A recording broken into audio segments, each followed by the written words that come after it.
जय श्री कृष्णा। राधे राधे दोस्तों। आज है देवशयनी एकादशी। सबसे पहले आप सभी को देवशयनी एकादशी की बहुत बहुत बहुत सारी बधाइयाँ।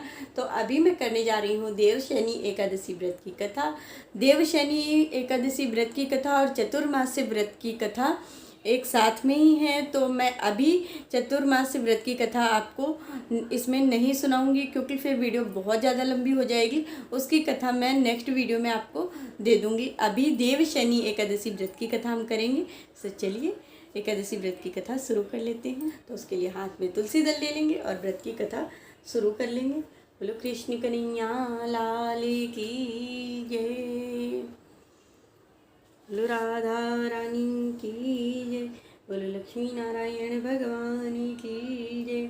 मैंने नारायण नारायण नारायण लक्ष्मी नारायण नारायण नारायण श्रीमन्नारायण नारायण नारायण श्रीमन्नारायण नारायण नारायण। बोलो लक्ष्मी नारायण भगवान की। आषाढ़ माह के शुक्ल पक्ष की इस पद्मा एकादशी को अधिकांश व्यक्ति देवशयनी एकादशी कहते हैं। इस दिन से भगवान विष्णु 4 मास के लिए क्षीर सागर में शयन करते हैं। इसी कारण इस एकादशी को हरिशयनी एकादशी भी कहा जाता है। पुराणों में यह भी कहा गया है कि इस दिन से भगवान विष्णु 4 माह तक बलि के द्वारा पाताल में रहते हैं और कार्तिक मास के शुक्ल पक्ष की एकादशी को अपने लोक में लौटते हैं। इन 4 महीनों में भगवान विष्णु के क्षीर सागर में शयन अथवा पाताल में निवास करने के कारण ही विवाह आदि शुभ कार्य नहीं किए जाते हैं। युधिष्ठिर ने पूछा, भगवान आषाढ़ माह के शुक्ल पक्ष में कौन सी एकादशी होती है, उसका नाम और विधि क्या है, बतलाइए। भगवान श्री कृष्ण बोले, राजन, आषाढ़ माह के शुक्ल पक्ष की एकादशी का नाम देवशयनी एकादशी है। मैं इसका वर्णन करता हूँ। वह महान पुण्यमयी और स्वर्ग और मोक्ष प्रदान करने वाली है, सब पापों को हरने वाली तथा उत्तम एकादशी है। इसके व्रत से भगवान विष्णु प्रसन्न होते हैं। मैं यहाँ एक पौराणिक कथा कहता हूँ, ध्यान से सुनो। सूर्यवंशी मानधाता नाम का एक राजश्री था। एक समय उस राजा के राज्य में 3 वर्ष तक जल नहीं बरसा, जिसके कारण राजा के यहाँ अकाल पड़ गया और प्रजा अन्न की कमी के कारण अत्यंत दुखी रहने लगी। एक दिन प्रजा राजा के पास आकर प्रार्थना करने लगी, हे राजन, समस्त विश्व में सृष्टि का मुख्य कारण वर्षा है। इसी वर्षा के अभाव से राज्य में अकाल पड़ गया है और अकाल से प्रजा मर रही है। हे राजन, आप कोई ऐसा उपाय बतलाइए जिससे हम लोगों के दुख दूर हों। इस पर राजा मानधाता बोले कि आप लोग ठीक कह रहे हैं, वर्षा से ही अन्न उत्पन्न होता है। वर्षा न होने से आप लोग बहुत दुखी हैं। राजा के पापों के कारण ही प्रजा को दुख भोगना पड़ता है। मैं बहुत सोच विचार कर रहा हूँ, फिर भी मुझे कोई दोष दिखाई नहीं दे रहा है।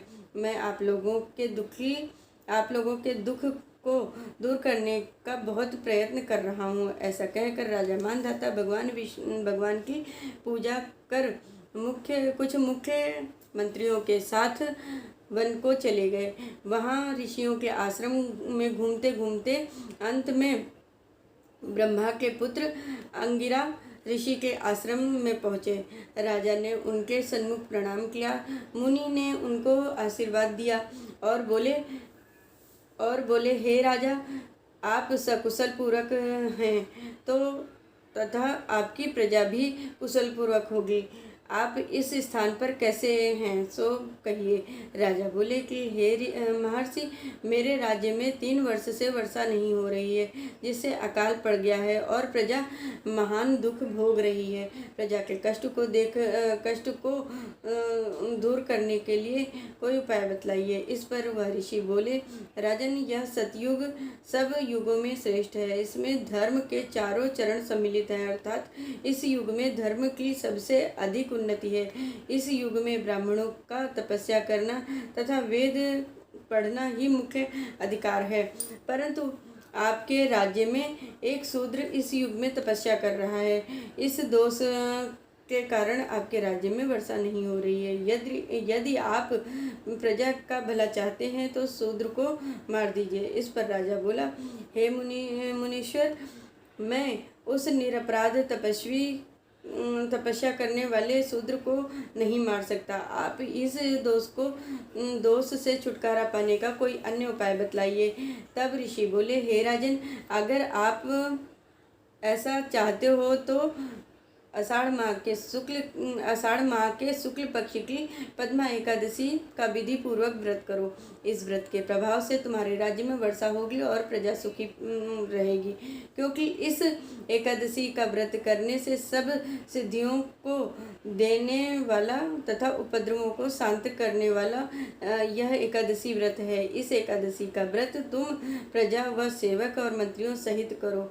मुनि के वचनों को सुनकर राजा अपने नगर को वापस आया और विधि पूर्वक पद्मा एकादशी का व्रत किया। उस एकादशी व्रत के प्रभाव से राज्य में वर्षा हुई और मनुष्यों को सुख पहुंचा। इसलिए यह व्रत आप सभी को करना चाहिए। यह व्रत इस लोक में सुख भोग कर और परमलोक में मुक्ति देने वाला है।